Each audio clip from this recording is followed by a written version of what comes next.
Vérissure, le numéro 1 des alarmes en France. Rendez-vous sur vérissure.fr pour votre demande de devis gratuit. Vérissure présente Sud Radio, le numérique pour tous, Vanessa Pérez. Bonjour et bienvenue dans ce nouveau numéro du numérique pour tous. J'espère que vous allez bien et que vous passez un bon week-end.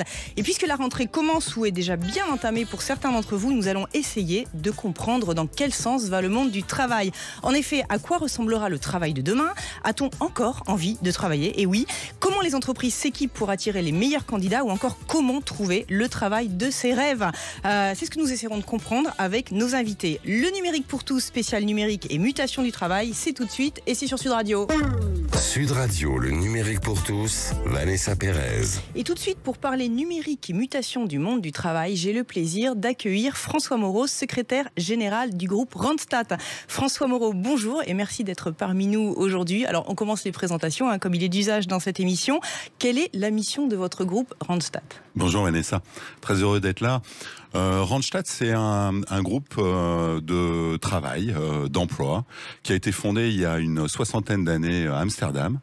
Aujourd'hui en France, on est numéro 3. On intervient finalement sur toutes les étapes de la vie professionnelle du salarié, à la fois en intérim, qui est souvent un marchepied pour accéder à l'emploi.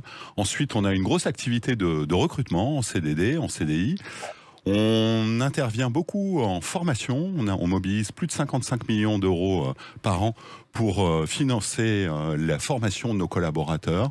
Et puis, on intervient aussi sur les mobilités professionnelles, les transitions professionnelles. Donc, on a un spectre très large comme acteur de l'emploi en France. Alors, très concrètement, en tant qu'acteur du monde du travail, votre secteur est en pleine mutation parce que le marché du travail est en pleine mutation. C'est quoi les grands changements qui animent le marché du travail ? Alors, on vit une période exceptionnelle sur le marché du travail. Pourquoi exceptionnelle? Parce qu'on n'a pas vu cette situation depuis 50 ans. On est proche du plein emploi. Et aujourd'hui, les entreprises recrutent, quelle que soit la taille, PME, ETI, grandes entreprises. On recrute dans toutes les régions de France. Il n'y a pas des régions qui sont plus ou moins exclues. Toutes les régions sont mobilisées. Et puis, ce qui est aussi intéressant et assez exceptionnel, c'est qu'on a du travail pour toutes les fonctions, que ce soit l'école bleue, l'école blanc. Et donc, on a des besoins extrêmement importants aujourd'hui à satisfaire sur tous ces métiers. Donc, il y a beaucoup de demandes, on le comprend. Mais alors, on parle aussi de grandes démissions, ce fameux phénomène qui nous arrive des États-Unis. C'est la même chose en France ou alors qu'est-ce qu'on met derrière la grande démission? C'est un peu différent. Alors oui, vous avez tout à fait raison. Premier trimestre 2022, 500 000 démissions. Je pense qu'on n'a jamais connu ça. Ce qu'on remarque surtout, c'est que les gens démissionnent et ensuite retrouvent dans les 6 mois un nouveau CDI. Donc ils démissionnent parce qu'ils ont trouvé un nouveau job ou ils démissionnent parce qu'ils se disent que ça me plaît plus? Ils démissionnent parce qu'ils veulent trouver un autre emploi qui correspond mieux finalement à leurs aspirations du moment. D'accord. Les jeunes, les moins jeunes, ça les jeunes, les moins jeunes, finalement, ce qui est important pour eux, c'est souvent la rémunération, mais pas que. La qualité de vie au travail, un équilibre plus fort entre la vie personnelle et la vie professionnelle. Et c'est tout ça qui va les motiver finalement à aller chercher un nouvel environnement, une nouvelle entreprise et un nouveau job. Alors, on se souvient peut-être, lors de l'allocution du président de la République le 14 juillet, le président Emmanuel Macron évoquait un peu son désaccord à s'arrêter de travailler pour réfléchir pendant une année, on va dire, à son nouvel élan professionnel et puis éventuellement retrouver une profession après. Vous en pensez quoi? Est-ce qu'il faut s'arrêter pour réfléchir ou alors on doit rester dans l'action? C'est quoi votre posture par rapport à... Je pense que ce qui est d'abord exceptionnel, c'est la possibilité aujourd'hui de faire ce qu'on a envie de faire en fonction de ses desiderata quand on a la chance de pouvoir le faire. Et donc il y a pour moi 2 catégories de personnes. Il y a des gens qui sont contraints finalement de changer de job, de changer de métier parce qu'ils sont sur des métiers obsolètes ou qui vont devenir obsolètes. Et ceux-là, il faut souvent les accompagner. Ils sont pas toujours autonomes finalement dans leur reconversion professionnelle. Concrètement, vous pensez à quel type de métier aujourd'hui? Je pense à des métiers, par exemple dans l'automobile, sur les moteurs thermiques où il va falloir passer à l'électrique. Il y a cette transition, ça représente des milliers, des dizaines, des centaines de milliers de personnes. Donc il faut les accompagner. Et puis il y a des personnes plus autonomes, je pense aux cadres, qui eux aspirent éventuellement à changer. Et donc là, il faut que ça se fasse dans une période de temps assez rapide, puisque finalement, quand vous êtes demandeur d'emploi, c'est quand même la collectivité qui vous rémunère. C'est pas faux. Alors venons-en au numérique. Effectivement, après cette crise sanitaire, l'utilisation du numérique s'est accélérée avec le travail à distance. Est-ce que, de votre point de vue, ça a quelque part affecté la performance de l'entreprise de rester à la maison, ou alors, en fait, c'est un mouvement naturel et puis les choses continuent Non, d'abord, faut savoir qu'il y a aux alentours de 30% des emplois qui sont aujourd'hui télétravaillables. Donc ça veut dire qu'il y en a 70% qui ne le sont pas, ou peu. Ensuite, le télétravail a démontré une vraie productivité. Je pense qu'il faut raison garder et qu'aujourd'hui, la plupart des entreprises sont sur 2 à 3 jours de télétravail par semaine, ce qui me semble bien pour garder un lien social, un lien avec le collectif de travail. Et ça, je pense que c'est essentiel. Et les gens considèrent vraiment l'entreprise toujours comme une deuxième famille, ou alors on a pris un petit peu de distance par rapport à ça? Je pense que la relation s'est un peu distendue, qu'aujourd'hui, il y a à la fois une quête de sens, c'est-à-dire qu'on regarde, on est très attentif à ce que fait l'entreprise et le parler vrai de l'entreprise sur ces sujets-là. Ça tombe bien, on est sur Sud Radio, parlons vrai. Ensuite, on cherche finalement une plus grande autonomie et puis cet équilibre vie perso, vie professionnelle qui est vraiment, dans toutes les études, vraiment quelque chose d'important. Mais c'est parce que le travail intéresse moins, on se ressent sur sa famille, ou alors le Covid, là, une fois de plus, a montré que la famille c'était important parce qu'on était proches pendant le Covid, ce qui nous a précédé, c'est-à-dire aussi des périodes de chômage qui étaient relativement importantes, des entreprises qui avaient besoin de se réorganiser, de se restructurer. Donc le lien, est différent, et donc aujourd'hui, je pense que l'individu cherche un meilleur équilibre entre sa vie personnelle et sa vie professionnelle.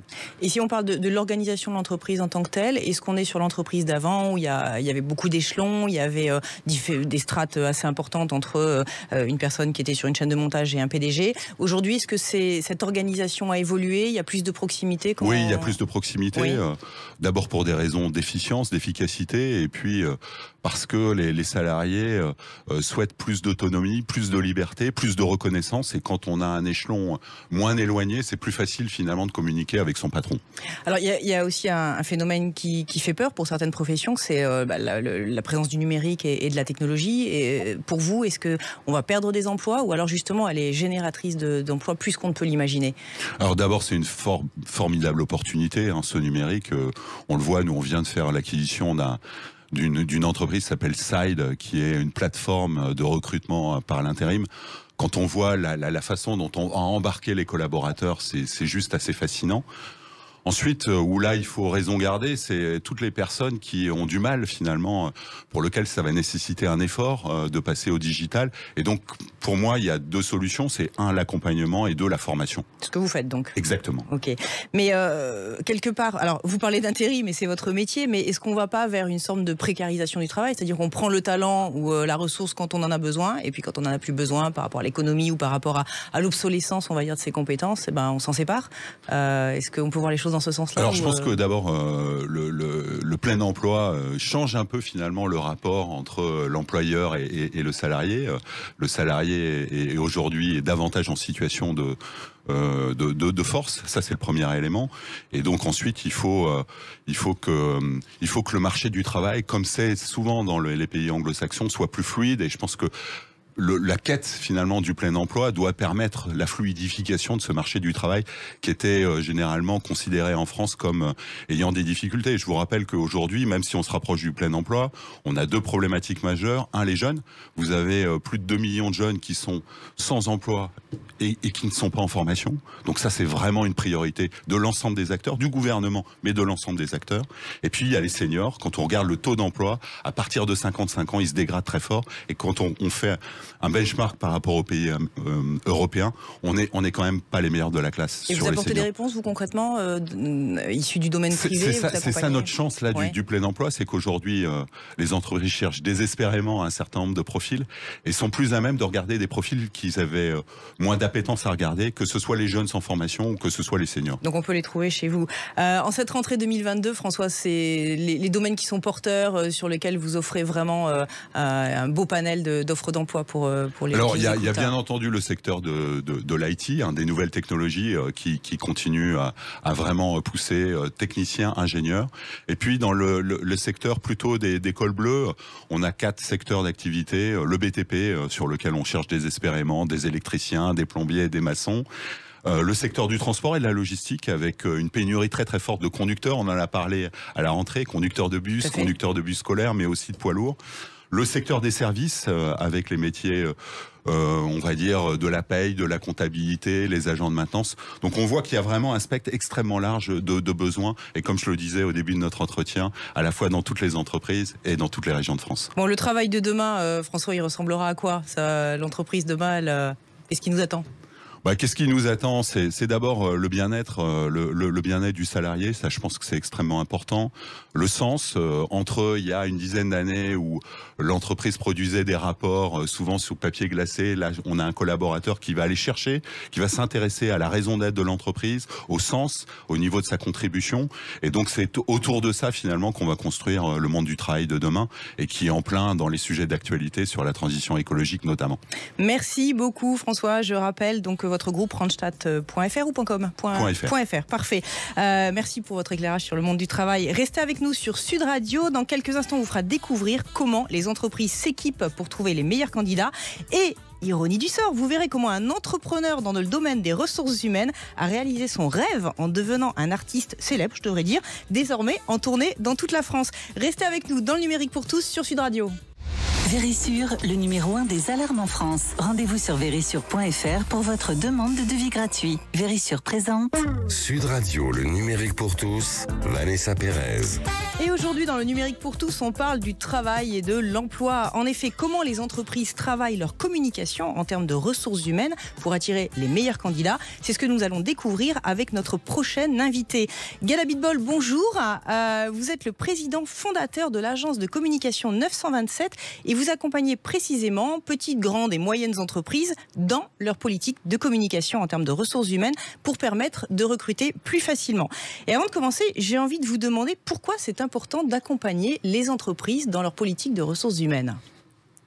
Merci Vanessa, c'est effectivement en effet très important car le marché de l'emploi aujourd'hui est très clairement hyper tendu et très compétitif.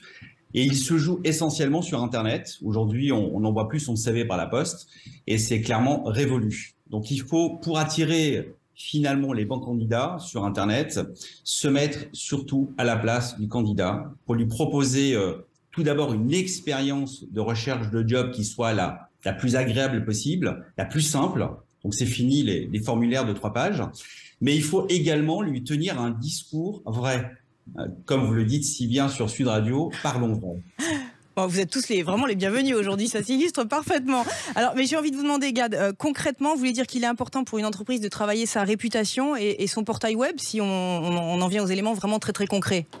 Absolument Vanessa. Alors imaginez-vous que 95%, je vais vous citer 2-3 chiffres, 95% des personnes en recherche de l'emploi glanent des infos sur l'employeur auprès duquel elles postulent. Autre chiffre intéressant, 72% des candidats qui ont une mauvaise expérience candidat ont partagé cette expérience négative en ligne ou directement avec quelqu'un. Ah, vous voulez dire qu'ils se plaignent, ils vont se plaindre sur des sites, des réseaux sociaux, etc. en disant telle société m'a mal reçu, j'ai été éconduit. Okay. Absolument. Et même sur les réseaux sociaux, Facebook, et d'autres réseaux sociaux perso. Et ça, c'est l'effet des réseaux sociaux. C'est-à-dire qu'on ne peut plus rien cacher sous la couverture. Et permettez un dernier point, les candidats n'ayant aucun retour sur leur candidature de la part d'une entreprise sont 3,5 fois plus nombreux à ne jamais postuler de nouveau pour cette entreprise. Donc j'en profite pour m'adresser à toutes les entreprises qui nous écoutent aujourd'hui afin d'être vraiment vigilants sur ce point. Et il faut être vraiment exemplaire pour entretenir une bonne image employeur. Alors, si on résume un petit peu tout cela, on peut dire que si une marque ou une entreprise propose une expérience médiocre sur Internet ou si elle ne se fait pas connaître sur les bons canaux de communication qui sont de plus en plus digitaux, et finalement, elle n'attirera pas les candidats souhaités et utiles à son développement. Alors, vous parlez de marque employeur, donc il s'agit d'une véritable méthode. Et je crois que c'est vous qui en avez été à l'initiative, même si le nom est tombé dans le domaine public aujourd'hui.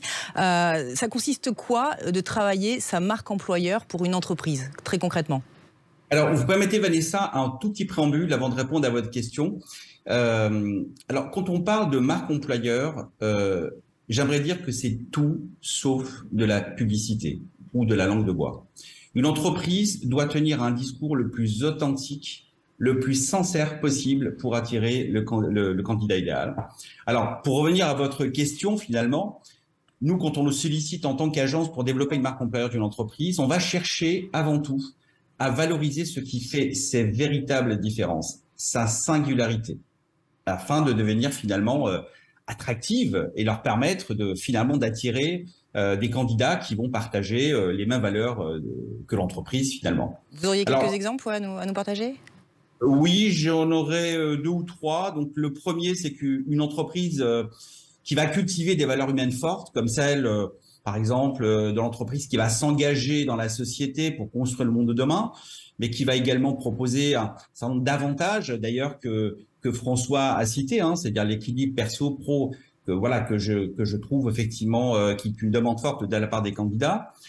Ou alors, plus concrètement, une entreprise informatique qui va avoir un gros plan de recrutement et qui va mettre en avant dans sa communication la formation, l'initiative dans l'entreprise, l'accompagnement tout le long du parcours professionnel du collaborateur, aura bien évidemment beaucoup plus de chances d'attirer le candidat idéal. Ou un dernier exemple, une entreprise qui va valoriser le home office, qui est très à la mode en ce moment, comme méthode de travail, aura beaucoup plus de chances d'attirer des talents qui viendront de province et qui n'auraient d'ailleurs jamais postulé pour travailler à Paris. Donc en fait, des critères qui sont beaucoup plus personnels et qui touchent presque à l'intimité du collaborateur sont des choses très importantes à valoriser. Et puis après, cette notion de sens, justement, venons-en au sens. Qu'est-ce que les candidats attendent aujourd'hui, vous qui justement mettez en avant ces critères sur les portails web que vous gérez, les candidats, ils attendent quoi aujourd'hui d'une entreprise ? Alors, bonne question. Je dirais qu'ils vont attendre, dans un premier temps, tout d'abord, que les entreprises soient la plus authentique et la plus sincère. Donc ça, c'est un point majeur. Le deuxième point, c'est que les entreprises soient respectueuses et surtout à l'écoute des besoins de leurs collaborateurs. Et ça, on le voit d'ailleurs dans les retours sur les réseaux sociaux. Beaucoup se plaignent d'un manque d'écoute. Et je dirais de façon plus générique que les entreprises soient au rendez-vous de leurs promesses employeurs. On voit beaucoup de discours, on va dire un peu tarte à la crème dans les annonces de recrutement, mais finalement quand on rentre dans l'entreprise, on s'aperçoit tout le contraire. Et ça, c'est quelque chose qui est vraiment décrié par les collaborateurs lorsqu'ils rentrent dans une entreprise. On voit un taux de no-show, de turnover qui est assez important. Donc il faut dire ce que l'on fait et faire ce que l'on dit. Et je pense que c'est déjà pas mal si elles arrivent à faire tout ça. Alors j'ai vu en préparant cet entretien, vous êtes adepte des citations. Pour conclure, je sais qu'il y en a une que vous aimez bien. Je veux bien que vous nous la partagiez, Gad. Alors, ne jamais oublier que les collaborateurs d'une entreprise sont locataires de leur talent et propriétaires de leur vie. Bon, on va méditer là-dessus. Merci beaucoup, Gad. Je rappelle le nom de votre agence, agence927.com. Et tout de suite, j'ai le plaisir d'accueillir un entrepreneur artiste. Alors, à moins que ça soit l'inverse, un artiste entrepreneur, mais il va nous raconter tout ça. Il s'agit de Bertrand Huzel. Bonjour, Bertrand, bonjour. Alors, vous avez certes cofondé un site qui permet aussi de trouver des jobs. Ça s'appelle Welcome to the Jungle. Mais aujourd'hui, on est là pour parler d'autre chose, justement, puisque vous avez donné aspiration à vos rêves en devenant artiste. C'était quelque chose qui était chevillé au corps et vous allez nous partager votre parcours. Oui, comment ça s'est passé ? On parlait de sens justement. Le sens de ma vie, c'était de devenir artiste. Je ne le savais pas encore il y a quelques mois de ça. Tout est arrivé un peu par hasard. Ça a démarré chez Welcome, alors qui l'eût cru, justement montant un site d'emploi. Donc Welcome, une start-up qui a démarré. Une start-up qui a démarré maintenant il y a 8 ans. Il y a 8 ans. Voilà, en janvier 2015. Donc voilà, une très belle aventure avec mon meilleur ami Jérémy Cléda. On l'a vraiment ici aujourd'hui. Voilà, qu'on salue aujourd'hui. Et à un moment avec Jérémy, on se posait la question, on se dit est-ce qu'on ferait pas des vidéos pour faire connaître un peu la boîte, avec un ton, une humeur un peu différent de ce qui pouvait se faire justement dans le secteur de l'emploi. L'idée m'est venue de faire des vidéos un peu marrantes où je recrutais des célébrités, Joey Star, Mélanie Douté, plein d'acteurs, des gens du métier du cinéma et du théâtre, pour les recruter avec des talents spécifiques qu'ils pouvaient avoir. Et puis ces vidéos ont bien marché, au point d'ailleurs d'être repérées par des maisons de production et puis des agences artistiques. Et voilà, donc de là, on a voulu vendre ces formats, ces vidéos à des chaînes de télévision et des boîtes de production m'ont approché. J'ai été signé dans une agence. Alors évidemment, Là, je la fais très courte, mais évidemment, c'était pas passé si vite parce que j'ai mûrement réfléchi, la légitimité, etc. Est-ce que j'avais envie? J'avais comme une boîte de 200 salariés à l'époque, donc je me disais, est-ce que vraiment on quitte le navire comme ça? Évidemment, ça se passe pas si vite, voilà, dans le cheminement. Et puis finalement, c'est en discutant avec mes proches, avec Jérémy. Comme ce que là, c'était aussi mon ami, c'est pas que le cofondateur de Welcome à ce moment-là, dans mes yeux, et il m'a dit surtout fonce.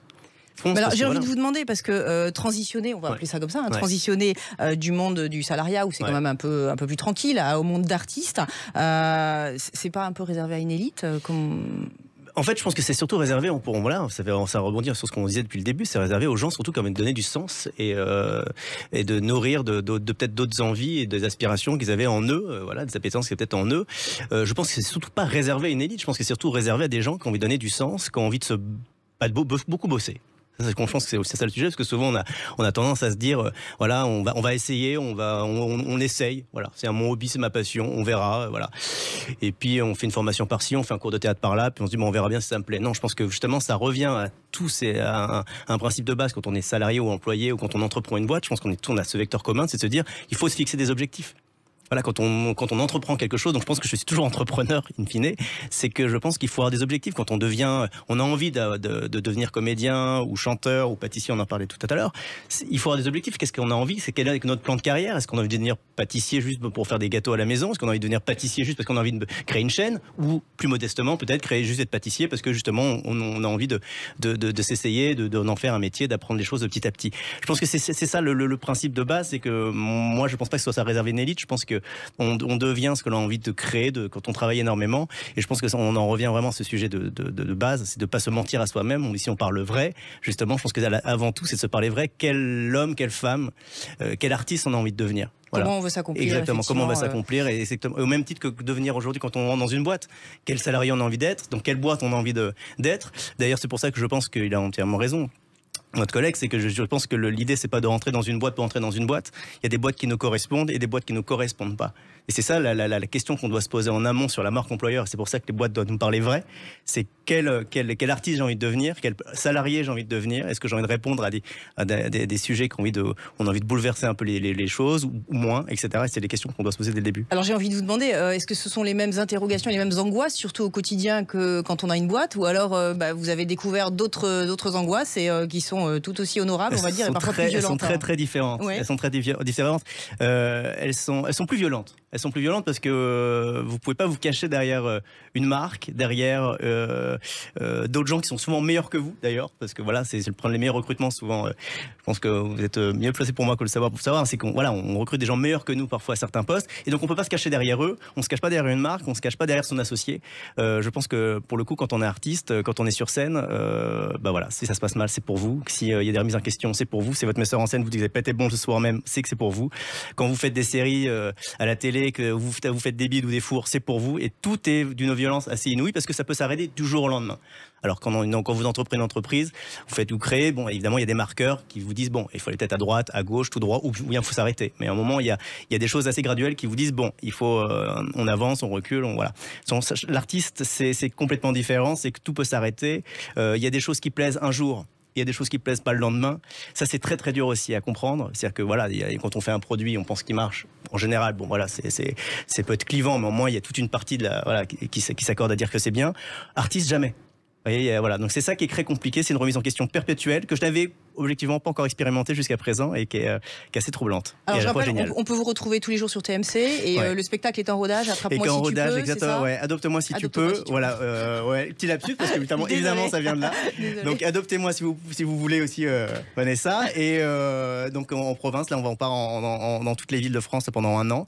Et puis un prime time qui arrive sur TMC aussi avec Profession Comédien en fin septembre. Donc on est vraiment ravis. Bon, si on vous connaît pas encore, j'encourage vraiment à s'abonner à votre compte sur Instagram. C'est à mourir de rire. Ce sont des pastilles de 30 secondes. Je suis fan. C'est gentil. Merci beaucoup. Voilà. Un grand merci. Merci François pour votre contribution. Merci Gad. Et c'était un plaisir de vous avoir parmi nous, Bertrand. Merci à vous. Le numérique pour tous, c'est fini pour aujourd'hui. Je vous souhaite une excellente semaine. Et nous, on se retrouve la semaine prochaine. À bientôt. Sud Radio, le numérique pour tous, Vanessa Pérez. Avec Vérissure, le numéro 1 des alarmes en France. Rendez-vous sur vérissure.fr pour votre demande de devis gratuit.